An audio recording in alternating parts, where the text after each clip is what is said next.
अपने कक्ष की शांत एकांत में माता पार्वती स्नान के लिए तैयार होती हैं। उनके चेहरे पर एक पुत्र की लालसा अंकित है। अकेली वह अनुष्ठान शुरू करती है। उसकी हरकतें धीमी और जानबूझकर होती हैं।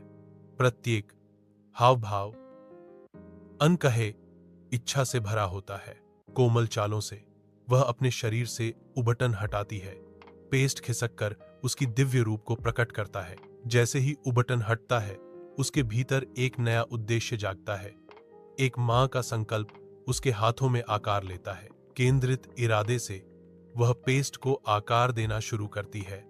उसकी उंगलियां ढालती और तराशती हैं, अपनी गहरी इच्छा में जान फूंकती हैं। अपने कक्ष की शांति में एक नई रचना उभरती है, जो लालसा से पैदा होती है और प्यार से आकार लेती है। गेट पर पार्वती उबटन से बनी एक आकृति में जीवन फूंकती है। कोमल हाथों से वह उसका नाम गणेश रखती है।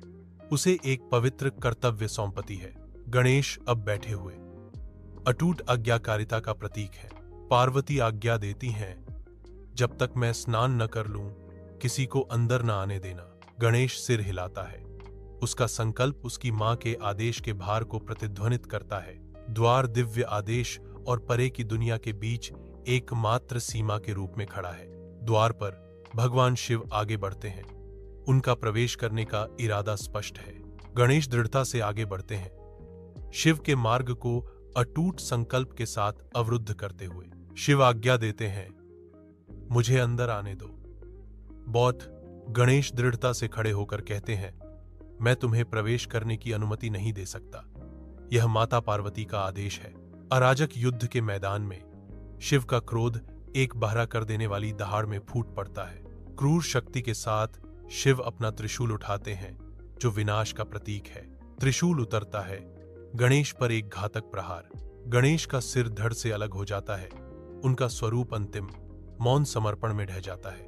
गणेश बेजान पड़े हैं। अचानक अंत से युद्ध का मैदान शांत हो गया। माता पार्वती गणेश के बेजान शरीर को गोद में लिए हुए हैं। उनके आंसू दुहख की नदी हैं। शिव पार्वती को दिलासा देते हैं।